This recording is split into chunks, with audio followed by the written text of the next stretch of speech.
예, 이번 시간에는 이제 작용 메커니즘에 따른 이 고체상 추출법의 분류에 대해서 살펴보도록 하겠습니다.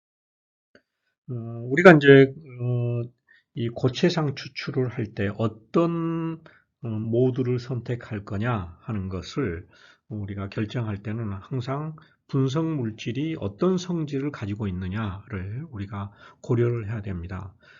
분석 물질이 무극성이냐 아니면 극성이냐 아니면 이온성이냐 거기에 따라서 또 그리고 분석하고자 하는 물질들이 수용액에 녹아져 있느냐 아니면은 유기용액에 녹아져 있느냐 또는 수용액이나 유기용액 시료에 녹아져 있느냐에 따라서 우리가 역상 SP 방식을 선택할 건지 아니면은 정상 SP 방식을 선택할 건지 아니면은 이온 교환 SP 방식을 선택할 건지를 우리가 결정을 하게 되는데 이 역상 SP에는 이 C8, C18 그리고 뭐 페닐, 폴리머릭 이런 형태들이 있고요.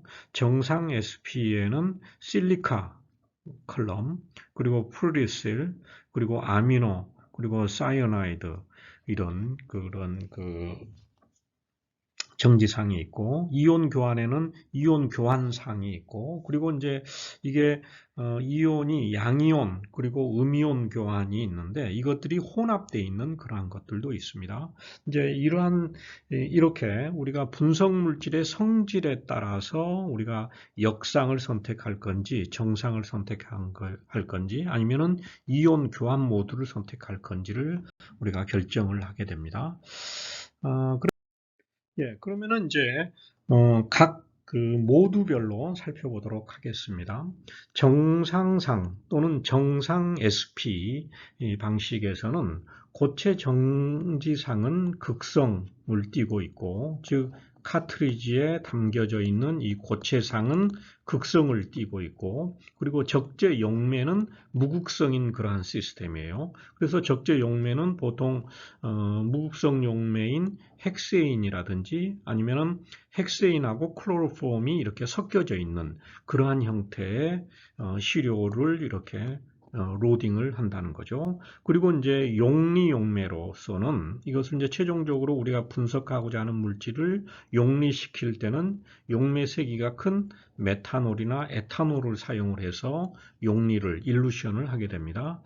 따라서 이런 이제 정상 SP에서 우리가 분석하는 추출할 수 있는 물질들은 주로 이런 하이드록실기가 있다든지 아니면 이런 아민 그룹이 있다든지 이런 카보닐 그룹 그리고 아로마틱 링이 있는 것들 그리고 이중결합이라든지 아니면은 이제 이 산소나 질소나 황이나 인과 같이 이런 헤테로 원자가 포함된 화합물들이 주로 이제 극성 물질이거든요. 이러한 것들을 우리가 추출하는데 이 정상상이 사용이 됩니다. 이 정상상도 극성이 큰 것이 있고 그리고 극성이 작은 것도 있어요. 극성이 작은 것은 주로 이런 실리카라든지 이런 알루민이나 그리고 플루실 같은 것들은 극성이 조금 약한 거고요. 극성이 큰 것은 이런 사이아노 그리고 아민 그리고 다이올 그룹이 있는 것들이 정상상에서의 극성이 큰 그러한 정상상이 되겠습니다. 이것이 이제 어떻게 작용이 되는지를 좀 한번 살펴보면은요. 여기에 사이아노 프로필 그룹이 사이아노 그다음에 프로필이죠. 이런 이제 정지상 즉 카트리지 형태가 이런 것일 때는 우리가 분석 물질이 여기 있으면은 여기 OH 그룹이 있으면은 이거 극성이 있잖아요. 그러면은 이게 이런 식으로 상호 작용을 해서 머무름이 있다. 하는 겁니다. 여기에서도 마찬가지로 이런 이제 SiOH, 실리카인 경우에는 바로 이렇게 수소하고 산소, 그리고 질소하고 H하고 이렇게 우리가 분석 물질이 이런 물질일 경우에는 이런 이제 작용을 통해 가지고 이루어진다 하는 거죠. 그 다음에는 이제 역상 고체상 추출 방법인데 이 역상은 고체세 정지상은 고체 정지상은 무극성이고 반면에 적재 용매는 극성인 시스템이에요. 그래서 이 적재 용매로는 옥타놀 물 분배 계수가 낮은 물이라든지 물하고 메탄올의 혼합물들 그리고 물하고 아세토나이트의 혼합물들의 시료가 녹아져 있을 경우에는 이런 이제 방식을 사용을 하고 그리고 이제 최종 용리 용매로는 메탄올이나 에탄올을 사용을 하고 이런 역상 SP에서는 주로 극성이 낮은 물질을 추출하는 데 사용하는데 이 역상 SP 방식을 굉장히 많이 사용을 하고 있죠.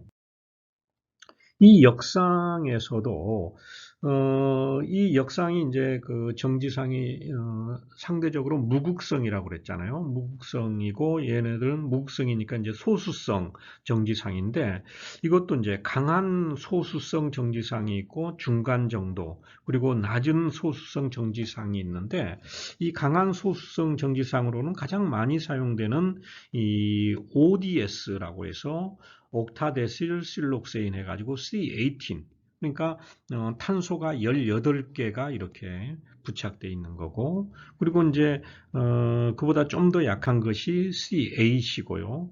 그리고 이제 중간 정도의 소수성 정지상으로는 사이클로헥실 하면 이런 구조를 가지고 있죠. 그리고 페닐 그룹이 있는 것들. 그리고 이제 낮은 소수성 정지상으로는 부틸 또는 뭐 에틸, 메틸 이러한 것들. 즉 이런 이제 여기 SI 여기가 SI 그다음에 뭐 에틸 그룹이 붙어 있는 거죠. 그러면은 여기가 이제 실리카 이런 실리카가 있으면은 원래 이게 SiOH로 돼 있어요. 그런데 이때 이 SiOH 대신에 H가 떨어지고서 여기에 C2H5가 이렇게 대치된 그러한 정지상을 사용한다는 거죠. 그리고 이제 옥타데실 C18는 이런 것들이에요. 그래서 이 위로 올라갈수록 소수성이 증가된다. 즉 극성도가 굉장히 더 낮아진다 하는 겁니다. 이와 같은 이제 역상 SP들이 있고요. 이것들은 이제 이렇게 작동을 해요. 여기에 이제 정지상이 이렇게 있으면 정지상 실리카에 여기에 지금 C18이다. 그러면 하나, 둘, 셋, 넷, 하나, 둘, 셋, 넷, 다섯, 여섯, 일곱, 여덟, 아홉, 열, 열하나, 열둘, 열세, 열네, 열다섯, 열여섯, 열일곱, 18개죠. C18이다. 그러면은 이런 이제 분송 물질, 나프탈린, 그, 아, 아민 같은 경우에 이런 것들은 이제 비극성들이잖아요. 이런 식으로 이런 기능기들이 여기하고 이렇게 작용을 한다 하는 거죠. 메탄, 에탄, 프로판, 부탄, 펜탄, 헥세인 같은 경우는 이런 식으로 분석 물질이 작용을 한다 하는 겁니다. 그 다음에 이제 뭐 여기 이제 정리를 해놨는데 극성에서부터 비극성으로 이렇게 뭐 실리카에서부터 C18이 가장 비극성인 그러한 정지상이다 하는 겁니다. 그리고 이제 고체상 추출법에서 사용되는 추출 용매를 중간에 지금 이제 좀 정리를 해보면은요. 여기에 이제 물부터 시작해가지고 메탄올, 그 다음에 아세토나이트릴, 뭐 클로로폼, 다이에틸 이서, 뭐 헥세인 이런 것들이 있으면은 이 위에 있는 것들이 가장 무극성인 거죠. 그러면서 이 밑으로 내려갈수록 극성이에요. 극성이면서 그 다음에 용리 세기로 봤을 때 어, 용리세기로 봤을 때, 이 위쪽으로 갈수록 강한 역상이고, 이 밑에서는, 약한 역상이라는 거죠. 그러니까, 예를 들어, 지금 물하고 메탄올을 비교를 했을 때, 역상 크로마토그래피에서 이 메탄올이 물보다도 더 용리세기가 크다는 거죠. 그런 것을 나타내주고, 그 다음에 정상상에서 얘는 어떻게 되느냐? 이 위쪽 것이 약하고 그 다음에 이 밑에 쪽에 있는 것이 강한데 헥세인 같은 경우에는 이게 이제 가장 약하고 그러면서 만약에 여기에 메탄올을 넣는다 그러면 메탄올이 굉장히 가장 강한 정상상의 추출 용매가 되겠죠.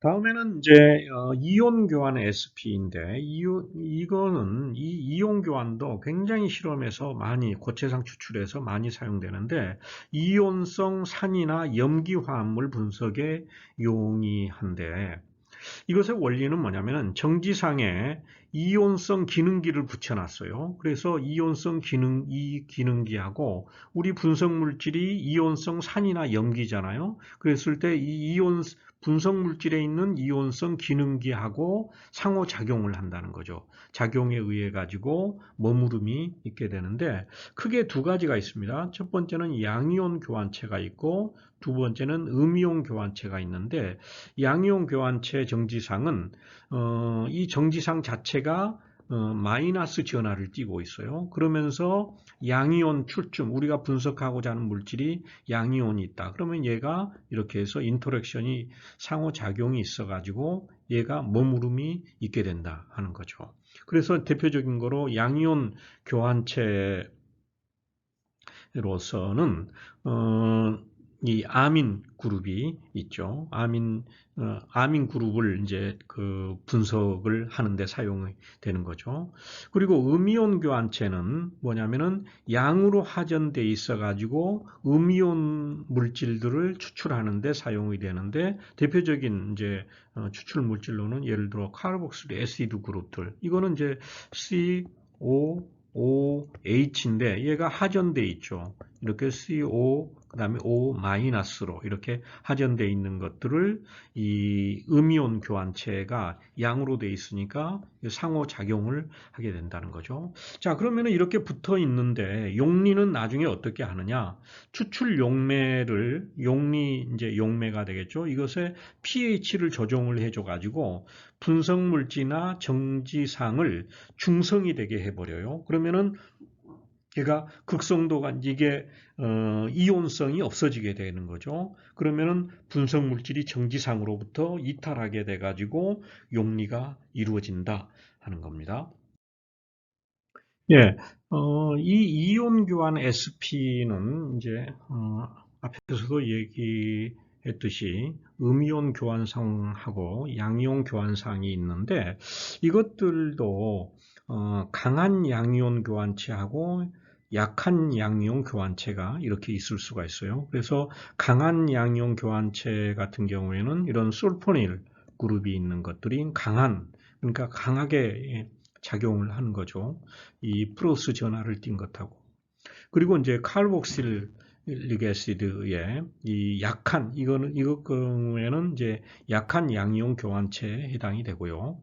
그 다음에 이제 그 음이온 교환체로서 강한 거는 이런 그 아미노 프로필 그룹 이런 것은 강한 음이온 교환체고 이게 잘못됐네요. 이것도 음이온인데 음이온 교환체 같은 경우는 다이에틸 아미노 프로필 같은 경우에 이런 경우에는 약한 음이온 교환체입니다. 이런 이제 그 강한 양이온 교환체 같은 경우에는 우리가 pH를 이제 분석 그 시료 용액의 pH가 넓은 범위에서도 굉장히 강하게 작용을 할 수 있다 하는 그러한 장점을 가지고 있습니다. 이게 어떻게 작용을 하느냐 하는 것은 그것을 상호작용하는 것을 보면은 이렇게 이제 술포닉 애시드 그룹 이게 이제 양이온 교환체죠. 그러면 여기에 우리가 분석 물질이 이렇게 플러스 전하를 띠고 있으면은 플러스 마이너스 해서 상호작용을 하고 있다 하는 거죠. 또 여기에 음이온 교환체 같은 경우에는 이런 아미노 프로필 그룹하고 내가 분석하고자 하는 물질이 이렇게 CO 마이너스를 띄고 있다 하면은 플러스하고 마이너스가 있으니까 얘네들이 이렇게 상호작용을 해서 붙들고 있다 하는 거죠. 이렇게 이제 붙들고 있을 때 아까도 말씀드렸듯이 이것을 떼내려면은 용리를 시키려면은 이것에 이제 용리액의 그 pH를 조정을 해주면은 이거 둘 중에 하나가 예를 들어 이렇게 이온을 띠고 있다가 얘네들이 이온성이 아닌 중성형으로 예를 들어 SO3H라든지 그리고 여기에 NH2가 된다든지 그렇게 되면은 이게 상호작용하는 것이 끊어지게 된다는 거죠. 이렇게 해서 용리를 시켜주는 것이 이온 교환 SP가 됩니다. 이와 같이 우리가 세 가지 형태, 첫 번째는 정상상 SP의 메커니즘이 어떻게 되는지, 그 다음에 역상 SP들은 어떻게 되는지, 그리고 이온상은 어떻게 되는지에 대해서 살펴봤습니다.